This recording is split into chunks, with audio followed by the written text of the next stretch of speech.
All right, y'all. This is Anthony Allen, author of Against the Flow of Mississippi. I want to talk to y'all about my writing style.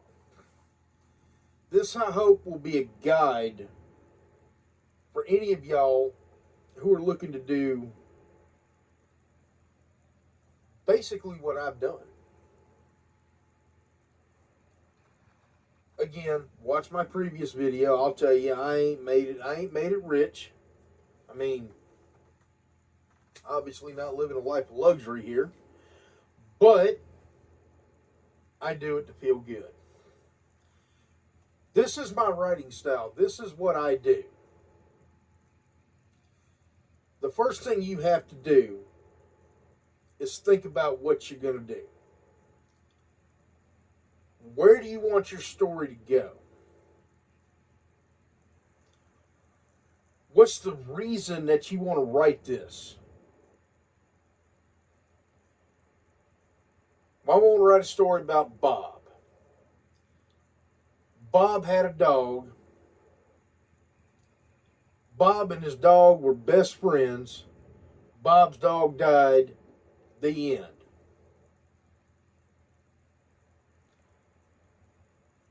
What happened to Bob's dog? What was Bob's dog's name? It was Fido. Okay. So, Bob had a dog named Fido. See, and it's starting to come together. Fido was a bloodhound. He's the best hunting dog in Mississippi. Man, he run more coons than anything else. He's the best coon dog in the state. And that's why Bob and Fido were so close. You know, you start off with an outline. Just a basic, rough, nobody's going to see it. Nobody, and here's the other thing that I had to find out on my own. There's only one person who read my book thoroughly in its incomplete form, and that was my mom, and that's because she's an avid reader. If you're going to write a book, tell people you're doing it, sure. Yeah, it's good to have input. It's helpful. But after a while, people are going to look at you, man, I don't want to read it till you're done. Don't take offense to it.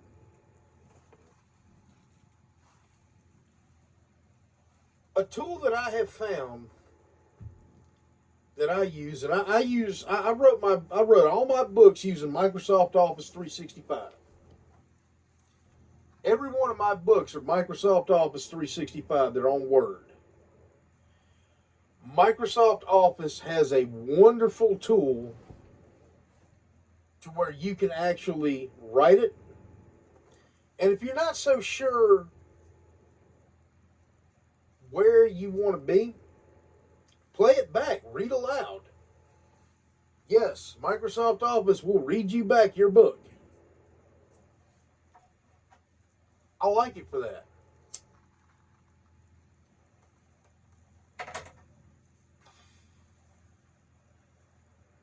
Also note that people like drama.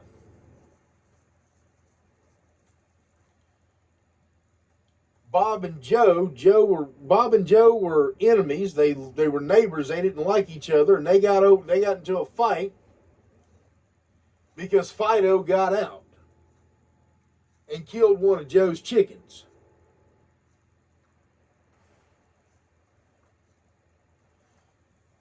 So Joe come over, knocked on the door, and a fight ensued.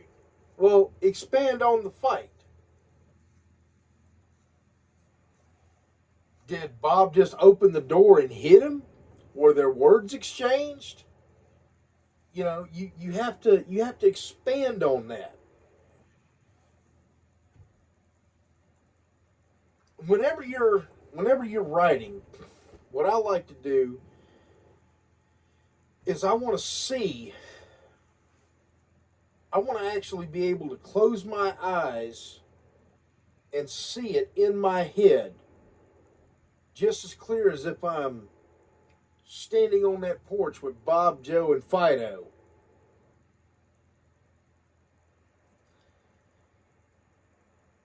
Okay, what would actually happen in this situation? He knocked on the door. They exchanged words. Joe called Joe called Fido an ugly mutt. Bob took offense. Bob reached back with his right hand and struck Joe directly in the face. The blood splattered. You know, stuff like that. People like that. I want people to go, ooh, sounds like a good fight.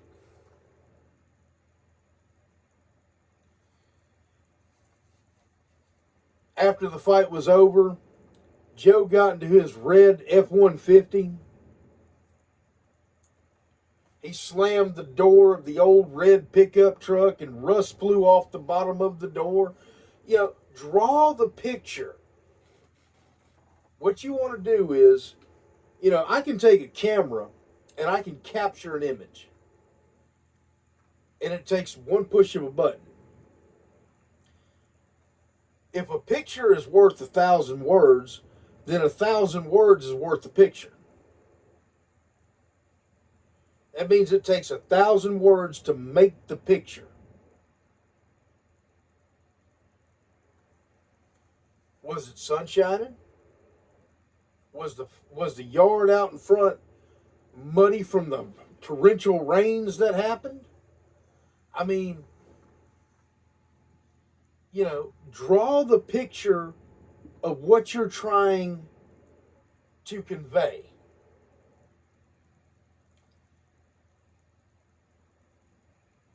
Keep people riveted.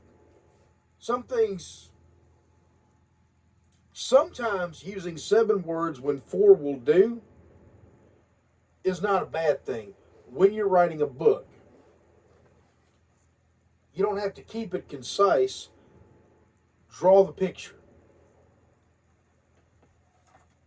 You know, if I'm going to draw you a picture, I want to draw you a picture of a beautiful woman at the beach. Am I just going to take a white sheet of paper, draw a square that has the towel, draw a stick figure person, and maybe a sun over in the corner like we did in the 3rd grade, and maybe some, you know, take a crayon and do some brown for the sand and you know, the blue ocean? That's not going to cut it. Describe this beautiful lady laying on her beach towel, sitting at the beach.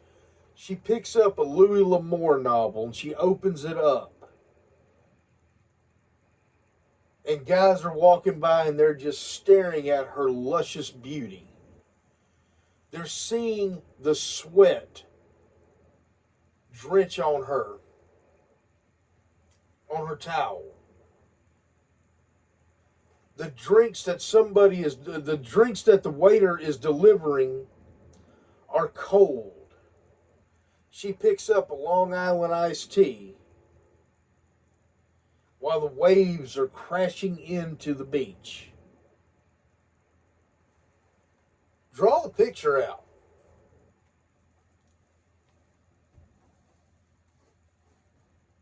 It may take you time. You may go back to the same part of the book 50 times, 100 times. You may rewrite the same chapter 50 times. And you build on it. You get a foundation. And then you build on it. Your outline is your foundation. Your outline is the who, what, when, where, why, and how. and you're going to describe this. And it can be rough.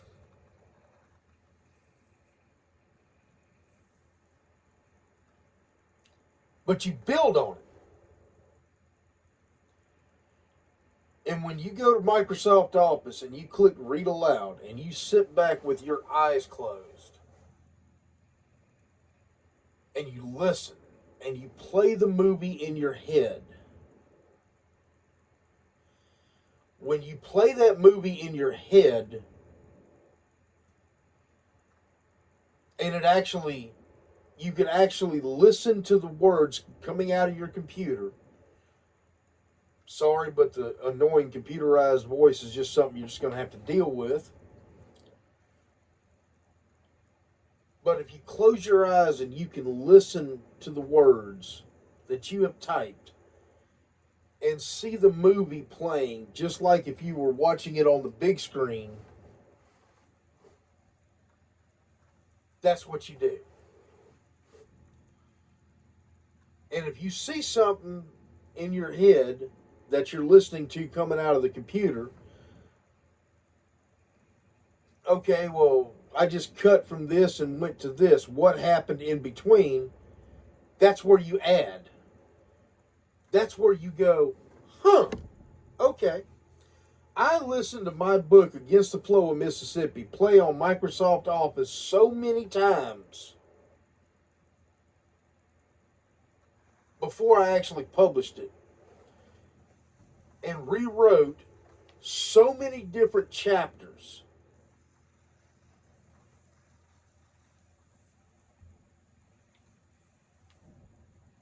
that it was almost like, well, wow.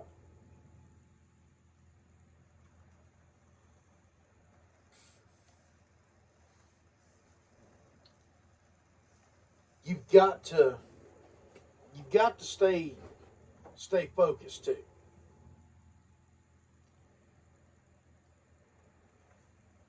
Got to make it make sense to the reader.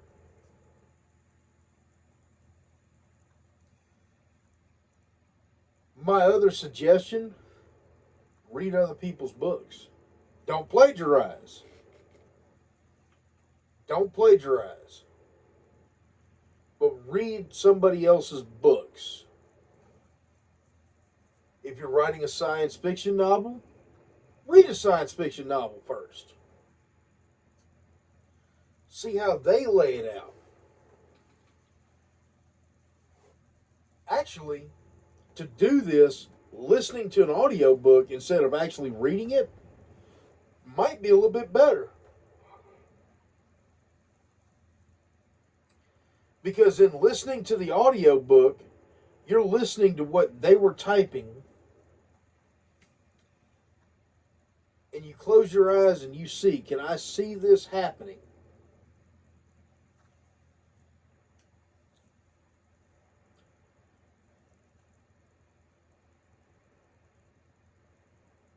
I see the flying spaceship going across the the murky black bayou. I see the two rednecks fishing in the boat minding their own business, and I see the light coming down, kidnapping or abducting the two redneck fishermen. You know, something along those lines.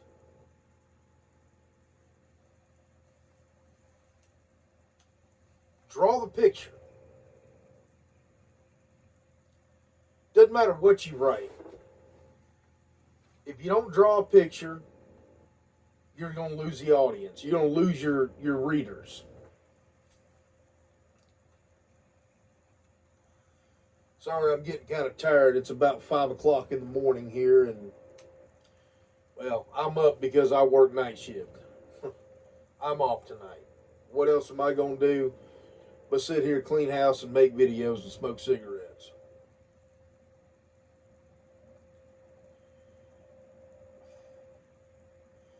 When you get close to where you think you're going to be, start getting other people's input then. Don't write 5, 6 pages and say, hey, think this will work. That's good, but you're going to annoy people. I found that out the hard way. This is trial and error.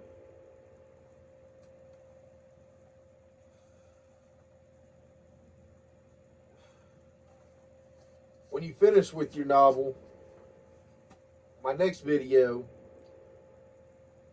is a way to self-publish and do it on the cheap. Thank you for watching. Y'all have a good night.